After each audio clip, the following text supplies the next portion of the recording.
Financial minimalism is stupid. It's a race to the bottom. It keeps you broke while simultaneously thinking that you're doing better when you're not.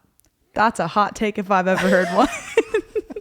I am being honest about that. After working with so many students and so many people, one of the most common things that I see in the financial world and the traditional thinking world is that people need to focus on getting their expenses down, when in reality, that's very limited.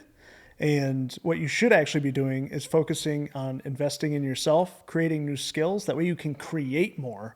That way you actually can do the things that you dream of doing and pursue a purpose that you have without having to fund it through a traditional job. Okay, so define for the audience what financial minimalism is. So financial minimalism is where live debt-free, which, let me speak on debt for half a second. Debt does make you a slave to a lender if you don't understand how the financial world works. For a large portion of the planet, they should attempt to work or live debt-free to a certain extent because they don't understand how to handle finances. If you raise your financial IQ and you raise your financial understanding, you have the potential of not only earning more, but using capital in a way that it actually builds your wealth. You can actually build your wealth through your expense column if you understand how to use financial literacy, if you can raise your financial IQ. So financial minimalism, to me, when I see other people talking about it, it's not, hey, I want to own nothing in my house and I'm not going to hang any pictures on my walls. That's really up to you. If you want to have one bowl and one spoon in your house because you're a minimalist. So it's not about owning 3 pairs of pants and 5 shirts and having that type of minimalist lifestyle. This is not that. You want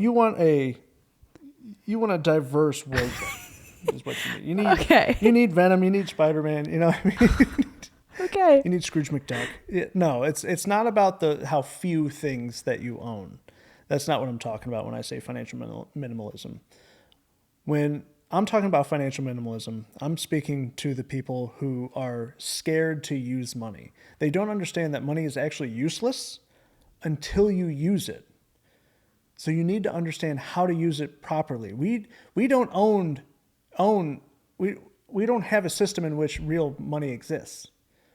We own fiat currency, current. It has to move. So if you understand how to steward it well, you have the potential to grow and you have the potential to create more than you could ever imagine because it'll go to work for you. Financial minimalism, they believe, traditionally people believe that if you just get your debt to zero, if you just get your expenses to zero, you'll be happy. When in reality, you have to live. So you're never going to get to zero. You're trying to race to this bottom dollar, this bottom amount, this bottom number that does not exist. Well, what happens if you do get your expenses to zero, though? What does that do for you? You're homeless? Yeah. What does that do for you?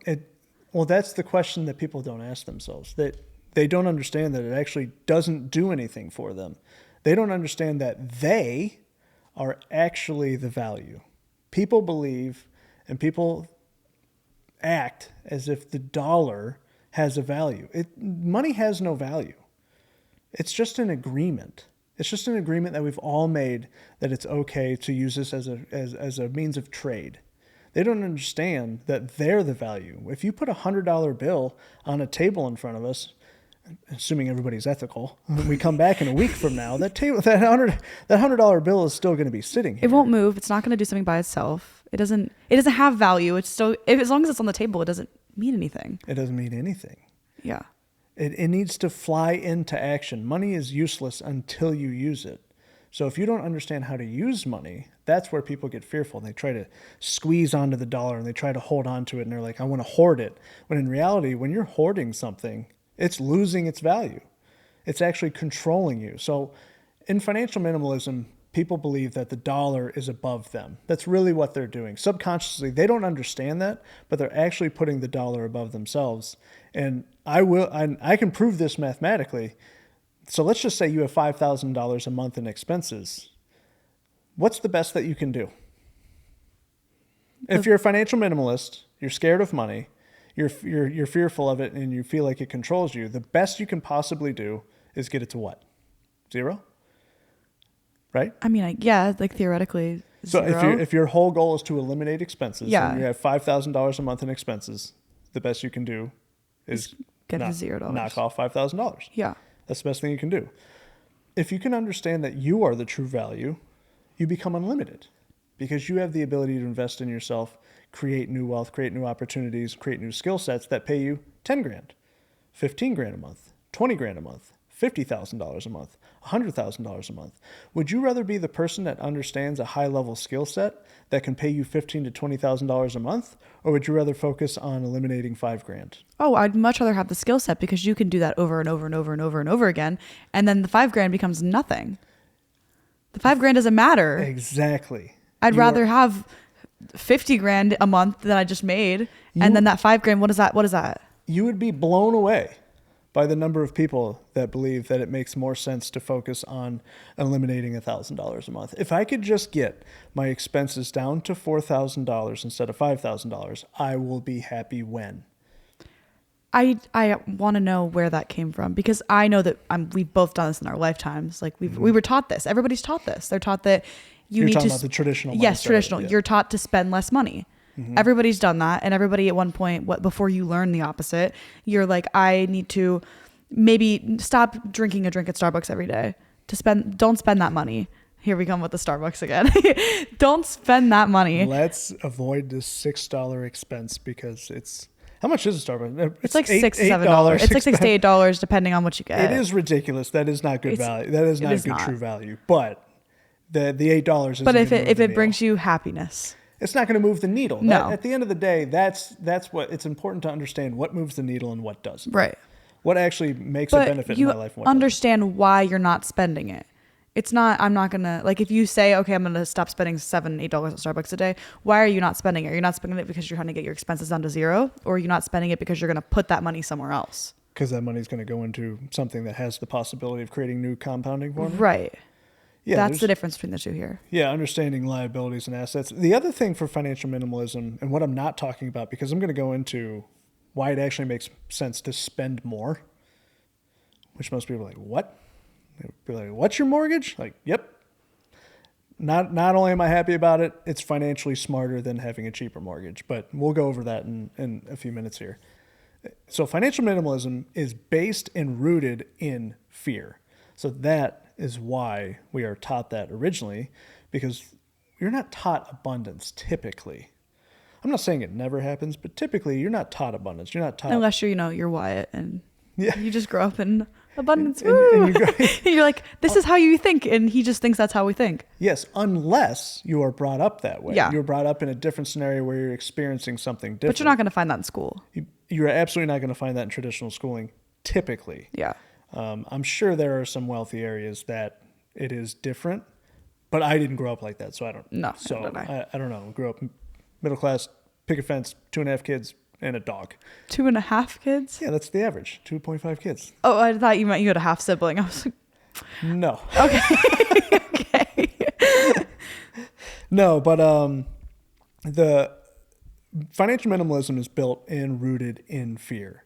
So therefore, the best thing that you can do is move towards it. Like your whole goal is to move away from it. But really, if you're focused solely on getting your expenses to zero, or how can I get it as low as humanly possible, what you're actually subconsciously doing is going, I am actually in fear of not being able to create.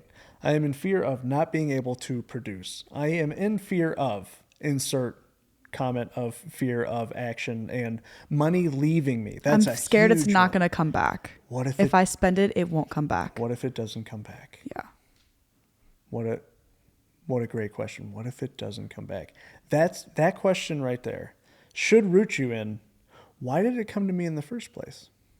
What skill did I use to get that money in the first place? What did I do? Can I do it again? And can I become the best at it? This is why rich people can go broke, have bankruptcies, and be twice as wealthy in a fraction of the amount of time. It's because of their understanding and their skill sets. It has nothing to do with luck. So anybody that says like, oh, you're just lucky or anything like that, they don't understand what it takes. So once you recognize that financial minimalism is stupid and it keeps you in the basement of your potential, what you'll come to realize is after a situation like that, even like a rich person going bankrupt and being able to rebuild their wealth so quickly, is that they understand that they are the value. That's why the rich get richer. They should. It's the only thing that even makes logical sense. Let me prove it to you. Okay? For any I want to make your friend joke that you have, but I won't. It's so funny. But maybe another time. But what's funny about that is a lot of people that are go, oh, the rich shouldn't get richer. That doesn't make sense. All right. If you come into 50 grand and you're like, it needs to be invested, are you going to go to the poor person or the rich person? You're obviously going to go to the rich person. You're obviously going to go to the rich person. What does the rich person have? They have the skill sets and the knowledge to use that money more effectively. The understanding, the experience, yes, the wisdom, all of the above. Yeah. And all they did at some point was choose to think differently, to choose to fight against the status quo. Because we could go to the store right now and we could go, hey, would you like to save $500? And they go, yeah, of course. Hey, would you like to make an extra $500? No, it's a scam. You're so right. Just realized that, didn't you? Yeah. Why? One is based in creation and growth and making you better. The other one is based in rooted in fear. Give me that fear one. I want to save $500. I want to get down to zero. Everybody loves fear. And you're just like, I did not realize how much fear controls. But we've talked about this. Even I am like, even now I'm still in that fear sometimes. Nobody eliminates fear. Yeah. I have fear every day. Yeah. But the fear of like spending money and it not coming back to me. I do have that fear. We've talked about it when I booked my flights to South America. Yes. And I can't afford to spend. I can afford to spend the extra grand. She said can't. She was like, I can't say the word can't in I here. can afford. Can't is a swear word in our home. Can't is a swear word. And I meant to say can. I just stumbled. Yeah. I can afford to spend the $1,000 to not fly for 24 hours straight from Ohio to Argentina. Yeah, and you could have done it in 4 hours, something like that. Oh, it's still like a 10-hour flight. Okay, you still have layovers. Yeah, no. I wouldn't have had the layovers. Oh, okay. I could have flown from Ohio. So I went from Ohio, and then I went down to DC, and then I went from DC to Charlotte, and then I went from Charlotte up to JFK in New York, and then I went from New York to Argentina for like $450. So you could have cut out 4 of the layovers. Yeah, for $450, and I could have spent like $1,200, I think it was, and gone just from Ohio to JFK and JFK down to Argentina, and had peace of mind. And had peace of mind. But instead, I was like, this is scary. That's a big number. And I don't want to spend that money. I could just spend less. I could save money. But what it ended up costing you was something that you can never get back. My time. So time is the only commodity in the world in which you cannot recapture. Yes. Unless you spend money on it, which is very interesting. Spend money on it. You can spend money and recapture your time, such as spending extra and having less layovers and getting there quicker. Yes. You can spend money and delegate tasks. You can spend money and build a business. You can spend money and have someone else do a task that isn't as valuable to you as it is for them. And it's within their skill set and not within yours. And that is worthy of spending your money on. And that is why understanding that money is absolutely useless until you use it is such an important principle to come to learn and understand. People do not understand that. Again, go to the store right now. Anybody watching, anybody listening, go to the store and ask someone, hey, you want to save $500? And they will get excited. But if you ask them if they want to make an extra $500, there's a very good chance that you're looked at like an alien. They might even shoo you away. I thought you were going to say shoot, and I was like, that escalated quickly. Jeez. They might shoo you away. Shoo you. Yeah. Understood. You would answer this like me now, but let's say a year ago or 2 years ago, I asked you the question, hey, does it make more sense to have a $10,000 mortgage and a $2 million home, or does it make more sense to have a $150,000 home and a $600 mortgage? I would have gasped at the $2,000 mortgage. Was that what it was? Or was it the $10,000 mortgage? The $10,000. Yeah. I would have gasped at the $10,000 mortgage. I would have probably thrown up in front of you. Like, I cannot imagine spending that much every month. So I probably would have said the smaller one. Yeah, like take the $600 mortgage and the $150,000 house. Yeah, absolutely. So it makes more financial sense if you're financially literate. It makes more financial sense to own a $1 to $2 million home with a $5,000 to $10,000 mortgage than it does to make a $600 monthly payment on a $150,000 home. This is if you can afford it. This is if you can financially support it. Yeah, exactly. This is if it's within your means. Yeah. Elaborate why. So, how does that work? If you just break down the math, it makes so much more financial sense. Understanding true value and the potential of what you have is in the more expensive home every single time. So again, we're dealing with a fiat currency. So we deal with inflation. Inflation is the hidden tax on all of your buying power. And when you're trying to hold on to the dollar, it's sitting in a bank account, losing value every single day, right? So your buying power is decreasing. So what we've been going through recently, let's just use 10%. It's a nice even number, and it'll be simple enough to understand for most people. So if you have 10% inflation, okay, and you own $1 million home, over the course of a year, your $1 million home is now worth what? 1.1, right? Yeah. Roughly. Again, we're using rough numbers here just so it's simple enough to understand. Your $1 million home is now worth 1.1 million. And that's not even, we're not even talking about the mortgage or expenses yet. We're just talking about you own more tangible physical things. So therefore your net worth is increasing due to the dollar becoming less valuable. Therefore it just takes more dollars for someone to buy it now. So you're hedging against inflation. So you no longer have a hidden tax. You're actually working on the side of it. You're actually benefiting from it. Now, if you have a $100,000 home and you have a 10% inflation, what's your house worth? $110,000. So in one scenario, you gained 6 figures of worth in 1 year. That's more than most people make in a year. And you did it by doing nothing. Absolutely nothing except literally nothing other than sitting in your home. Yeah. I can get paid more by sitting at home than someone else going to work for 40 hours a week. That is wild to think about. Yeah. When you say it like that, you could sit on your couch every day for an entire year and watch TV. Yeah. And you would get paid more than the average American. Like 70%? Yeah, well above the average American. Yeah. Of Americans. Yeah. Wow. Mm-hmm. When you say it like that, it puts it into way crazier perspective. That's what the financially literate are doing. They buy valuable things at a discount. They buy value at a discount. It's the only thing that matters because their dollar goes to work for them. We will have an entire episode on wealth cycles in the future, and we'll talk about all this and building a system in which it operates above you. That way, even if you have a bad day, your net worth increases. It's a very valuable piece of information or practice that you should absolutely be doing. We'll have an entire episode on that. But in this scenario, we haven't even calculated in debt service or debt pay down. Okay, so the $1 million home on average will have a $5,000 mortgage. So what's 5,000 times 12? It's 60,000. So over the course of 1 year, I will pay, in this scenario, $60,000 towards my mortgage. Now, obviously, some of that is interest, all right? In the $100,000 home, you're going to make a $500 a month payment. So it's $6,000 a year. So even, let's just say it's no interest at this point, just to keep the numbers very simple. In one scenario, I gained another $60,000 in value.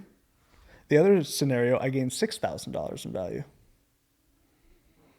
Wow. So once again, if you add inflation and your debt service, I just made $160,000 in either savings and equity, and the other one made $16,000. So it becomes, which one would you rather have? It would take you 10 years in the other house to reach the value of the start of my first year and pay down in inflation at $1 million home. This is kind of a little derailing just a tiny bit, but when you bought this house, so many people were like, they are living so far out of their means. Mm-hmm. They don't need that house. There's only, at the time there were 3 of you, there's only 3 of them. And that house is so big and so extravagant. But if everybody understood this concept, they would think you were so smart. Everybody thought you were so stupid for buying this house. Yeah, $500,000 in equity in 3 years. So when you signed the mortgage and you bought the house, how did you feel about it? Well, me being me, I was pumped. Okay. How did Dee feel about it? I was ready. My wife was... Because she was still dealing with a little bit of financial minimalism at the time, that mindset. She was very traditional mindset. I remember the first conversation we ever had. I was like, you got a 401k? Yeah. That thing's going. What? Yeah, get that thing out of here. That thing's the worst. So I'm just remembering that story now.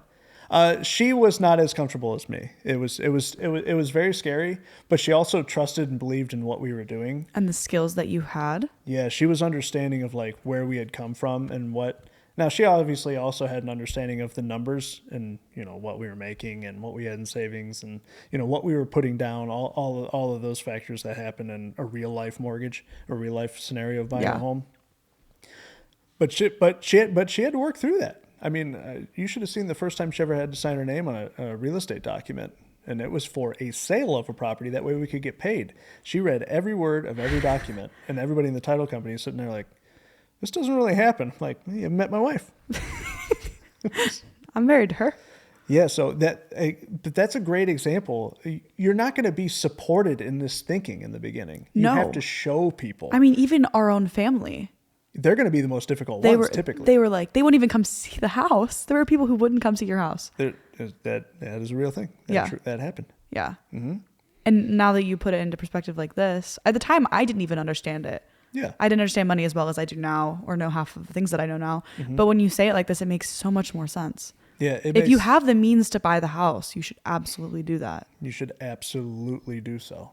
It just makes more financial sense. Yeah. It makes more financial sense for you to own a supercar that is $100,000 and up than it does to drive a Hyundai for $25,000. Sorry, Hyundai.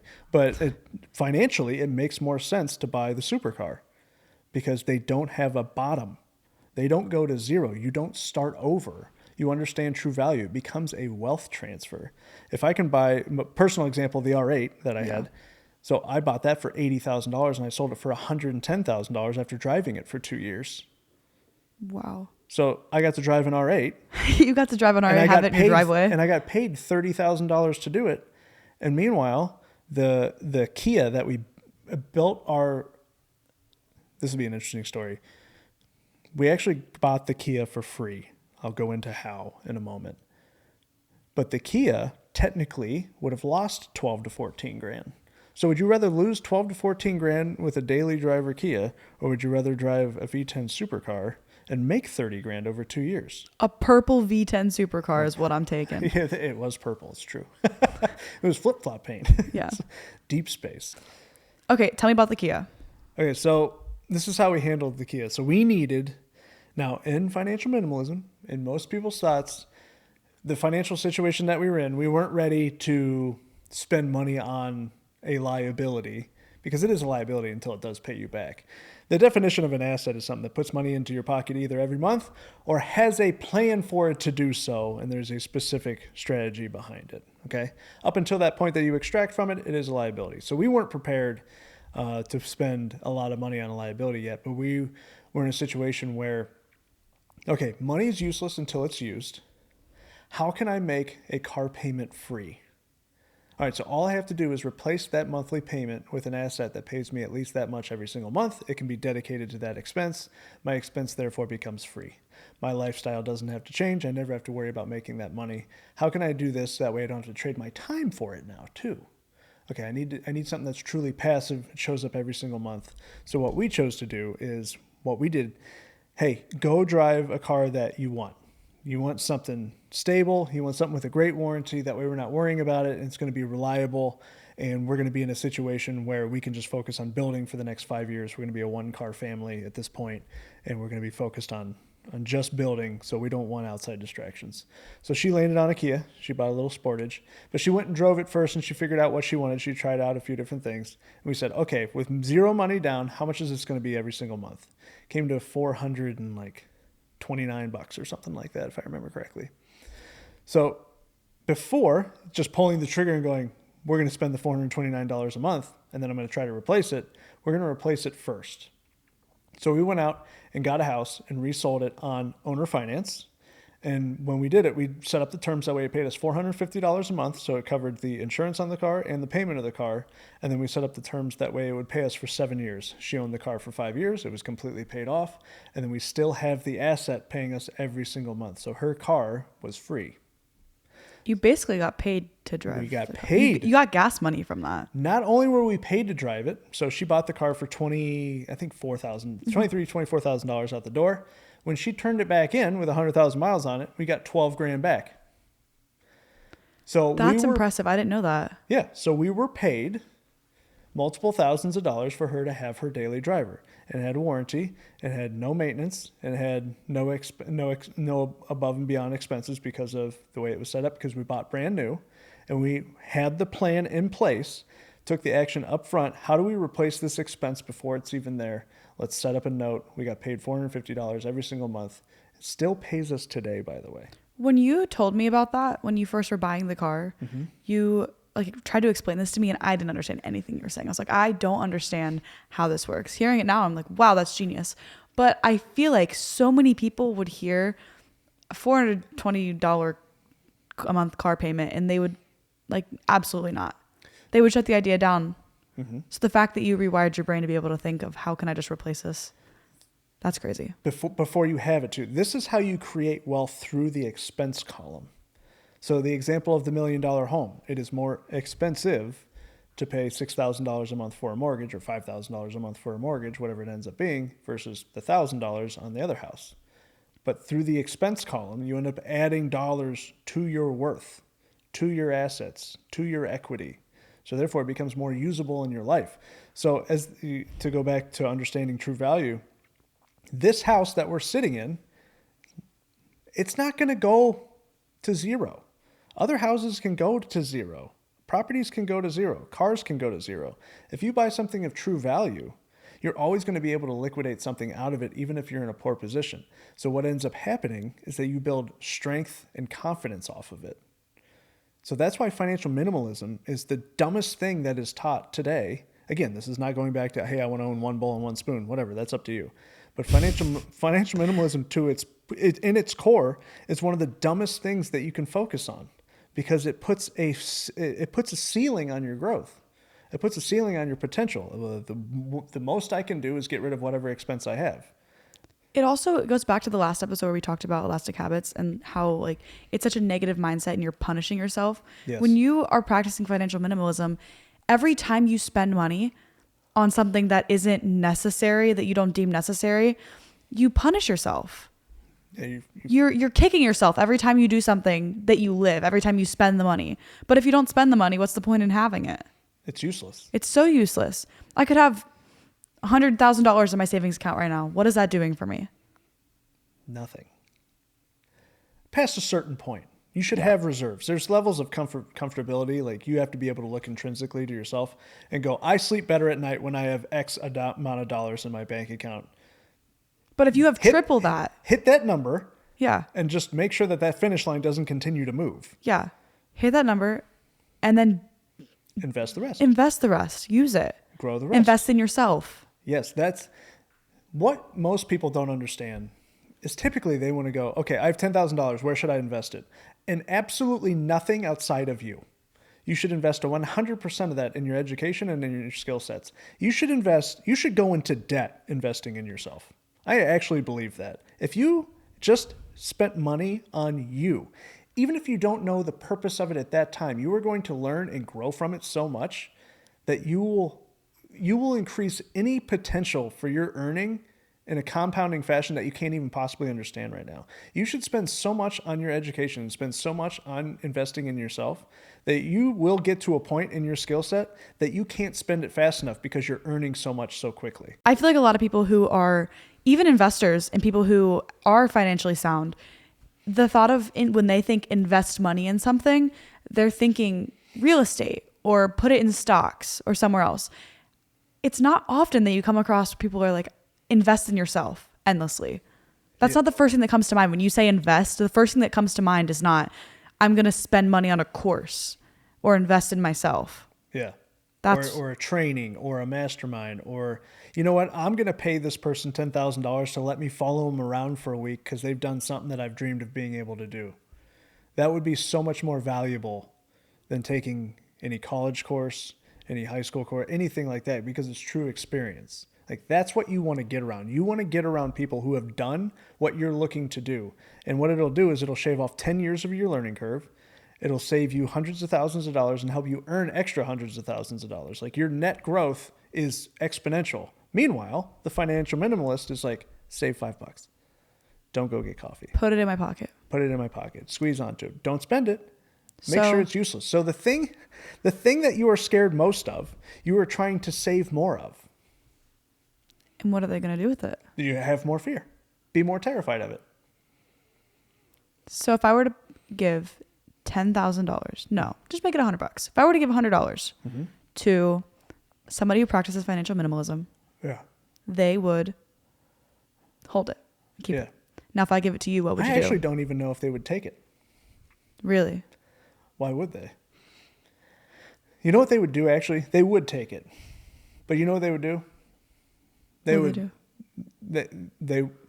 would spend it on an expense. They would try to get, they would spend it in working an expense down instead of increasing their income. Instead of making a greater income, they would work on paying something off. Okay, I see what you're saying. Okay. Mm-hmm. What would you do with it? If I give you $100 right now, what would you do? Say you didn't have the net worth that you do. Okay. Say your income is like $60,000 a year, $50,000 a year. Okay. Okay.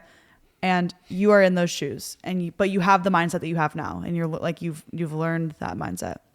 What would you do with $100? Okay, so that was the key. I was going to ask, like, what's my mindset in this? So I have my knowledge and wisdom. Yes, you have your knowledge and wisdom, but somebody else's income.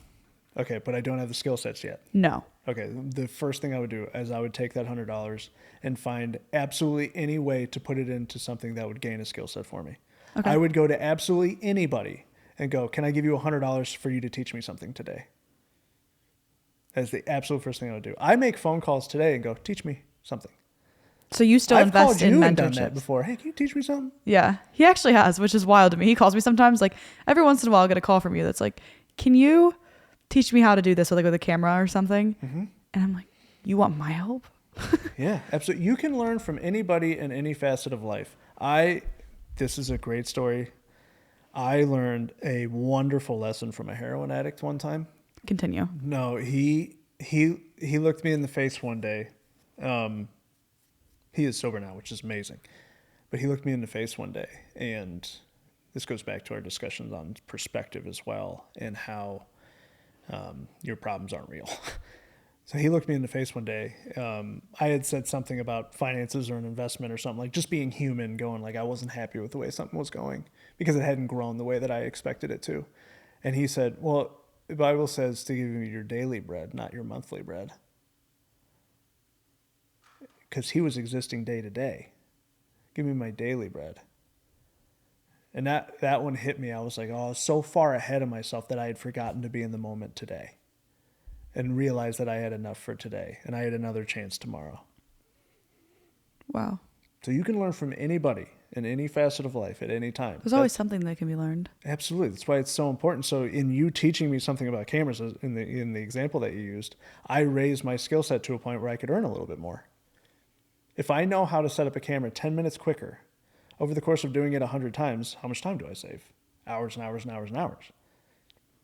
Yeah. So those hours and hours and hours and hours, if I make thousands of dollars an hour, that just became an extra 6 figures a year for me. By learning that one little skill set and understanding that compounding actions like get you huge results over time. It's just the little stuff. So if you see a penny on the ground, instead of going, that's just a penny, think of it as, that's the start to my compounding. I should grab that. You know, I think about it, like talking about financial minimalism. I think back before I had the income that I do now, and I think I lived the same lifestyle. My lifestyle hasn't changed. Mm-hmm. I think that's a big part of it, is the fact that you're making money to live your lifestyle. Mm-hmm. You're not making money to be able to live that life. Does that make sense? So most people equate financial minimalism to the fear of a lifestyle creep, is what I've heard it called. Lifestyle creep. Yeah, like my lifestyle's creeping up. If I make more, I'll just spend more and I'll be in the same situation. Okay. Which Parkinson's law does say that you will spend what you make, but that's where financial literacy and financial IQ comes into play, because you can understand I can get money away from me when it comes in, and it can go to work above me, and my lifestyle doesn't have to change. So to your point of what you were saying there, like, hey, my lifestyle hasn't really changed. Like, I get to do the things that I always love to do, like travel and photography and videography, and you're doing the things that you want to anyways. Like, could you spend more money on it? For sure. But you're also financially literate enough to know that I feel good when I have X amount in the bank, and above and beyond that, I'm going to invest in real estate or education or skill sets or whatever it may be. So if I had $100, back to your question, if I had $100, I'm finding the first person that will take it to teach me something valuable. Because that $100, if I do that, let's just say you gave me $100.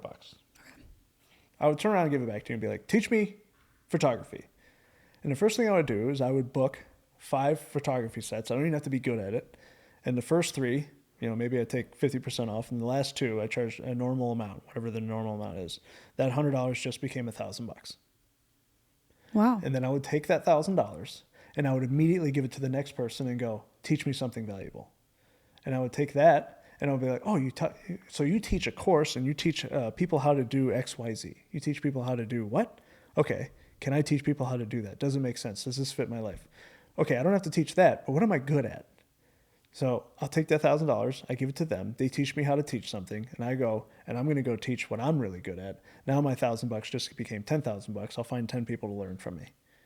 Then I'm going to take that $10,000, and I'm going to go learn a new skill set. And it's going to pay me $100,000 a month.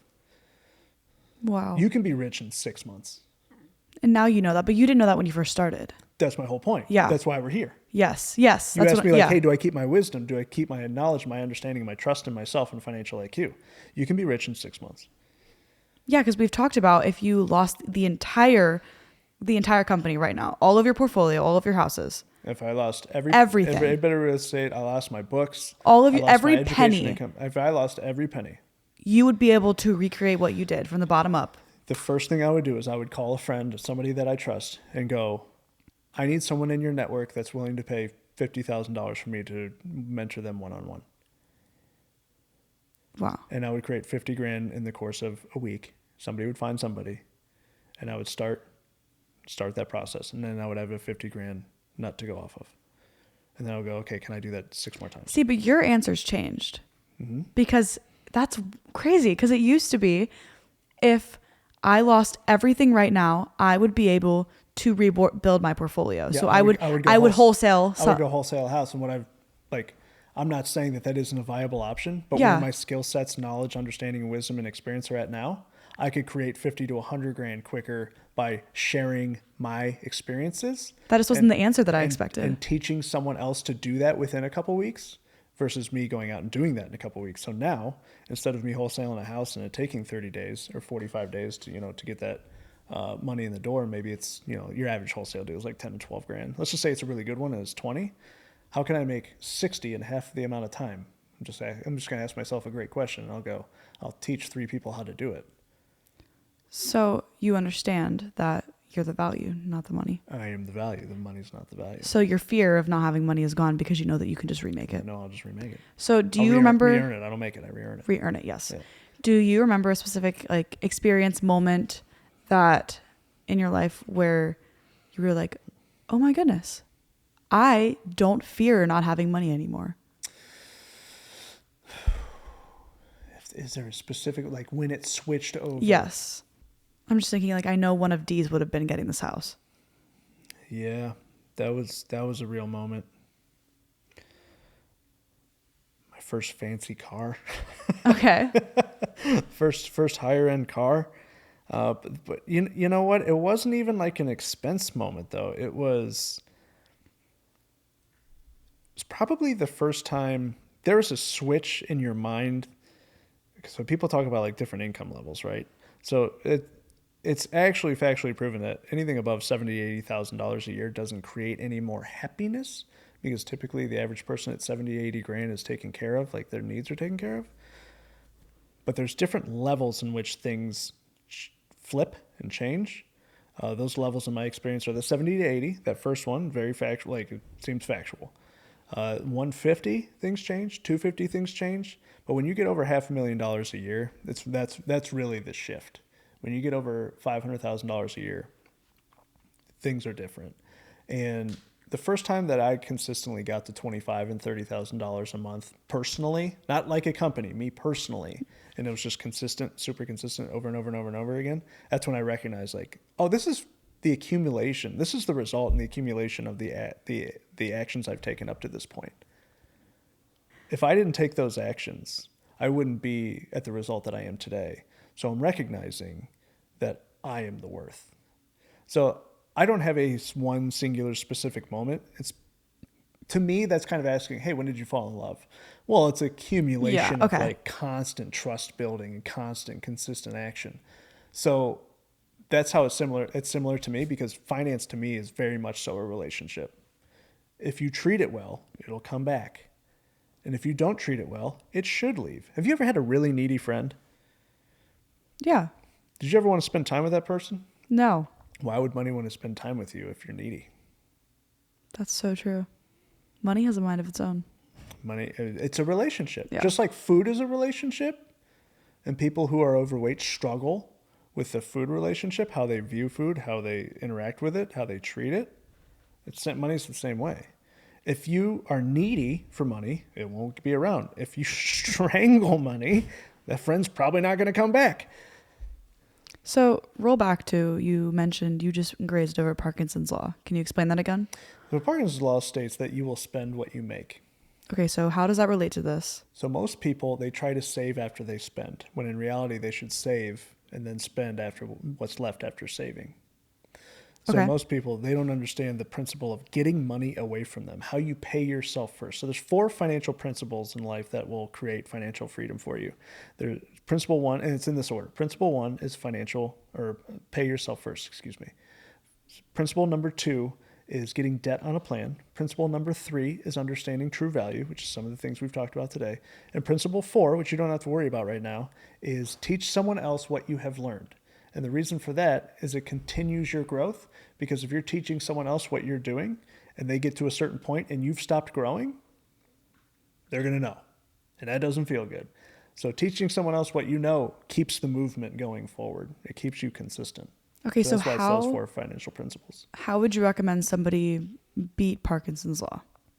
Through financial IQ and financial literacy and understanding that they are the value and understanding that they direct the money. So they can have a plan when money comes in. Let's say $1,000 comes in. No matter what the amount is. Say $1,000 comes in. They know that they can have a strategy in which they're going to pay themselves first, which is principle number 1.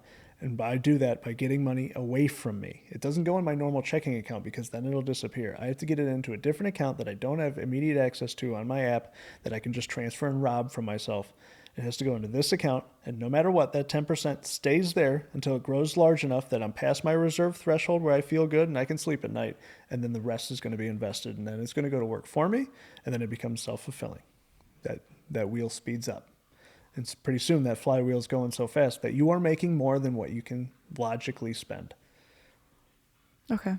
Especially when you get that number to a level that you are spending on you. When you're investing in you, you're going to get a much higher return, infinitely higher return in anything that you spend on you versus outside of you. So if you spend it on a piece of real estate, yeah, you get 10, 12, 14%. It's very doable to do more than that. Sometimes it's less than that, but it's very possible to do more than that. If you put it in you're getting thousands of % return every single time. Back to your example, if I gave you $100, that $100 is going to be $100,000 really quickly, within 6 months, within 3 months. Okay.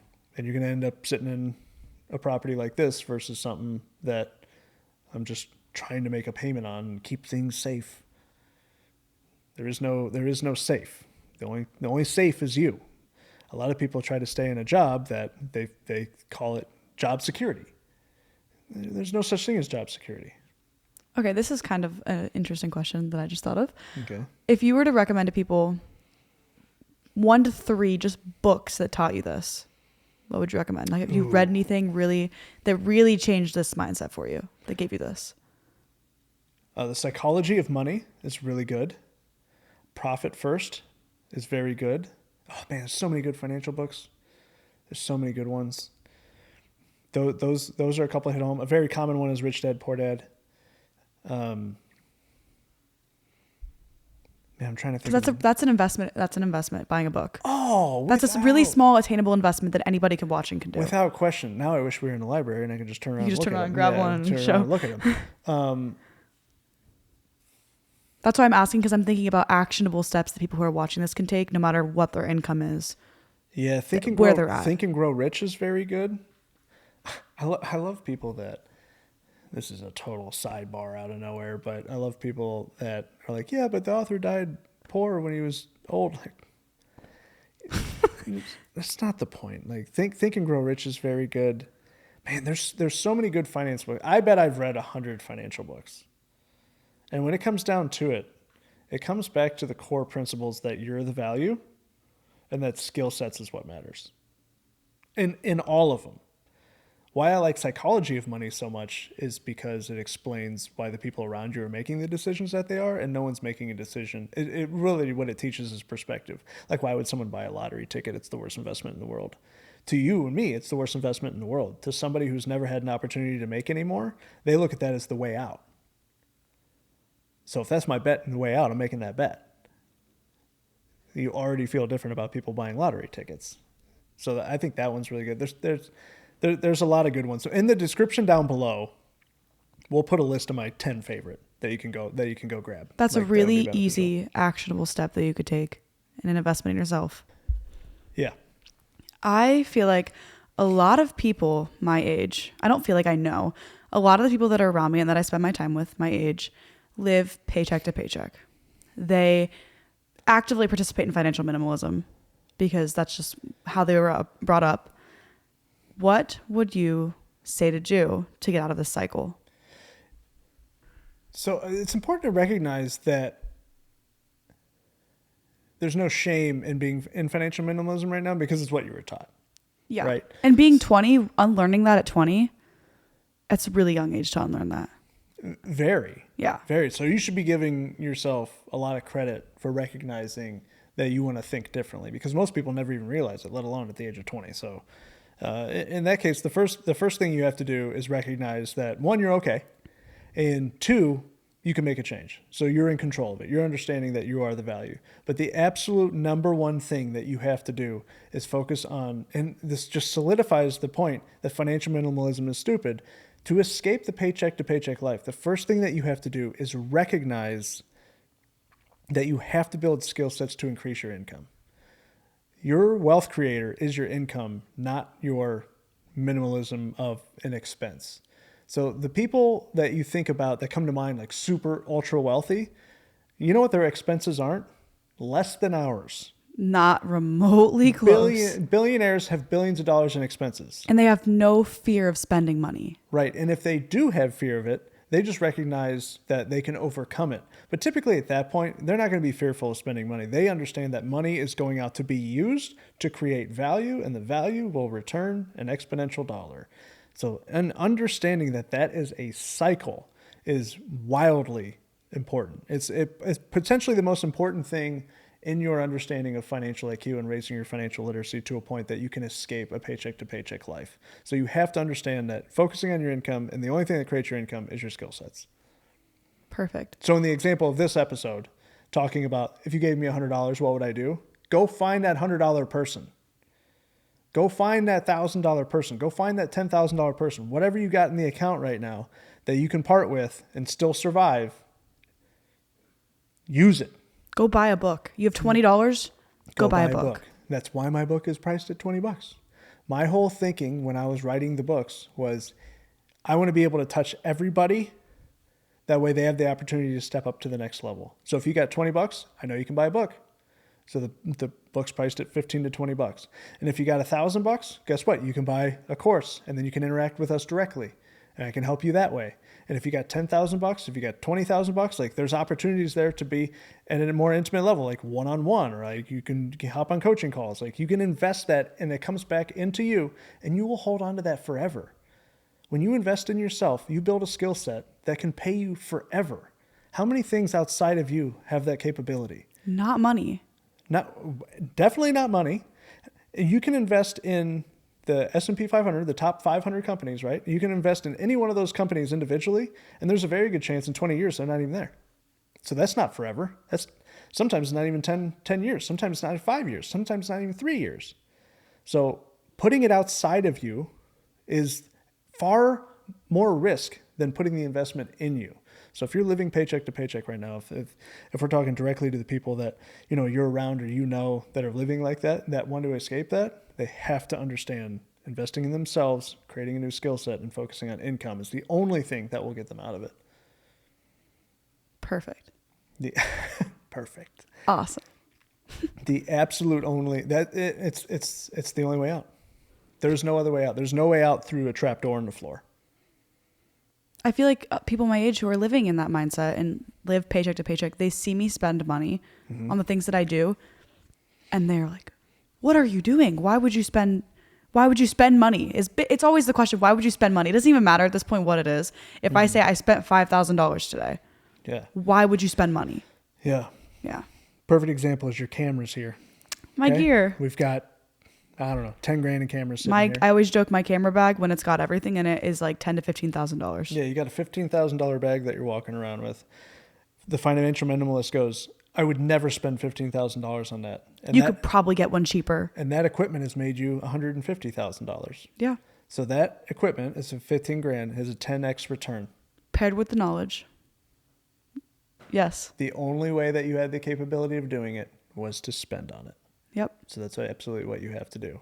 So if you are living in any shape, way, or form within financial minimalism, escape it now. And escape it now by applying what we've talked about today. And if you want to learn about new habit building and being able to stick with it, you can watch our other episode on elastic habits. It would be extremely wise to watch that video because it'll teach you how to be part of the 8% of successes as opposed to the 92% failure rate in creating new habits, which is absolute insanity. So go watch that episode now. Down below in the description, if you want to join the discussion, you can leave us a comment and we'll be down there. But in the description down below, there will be links for you.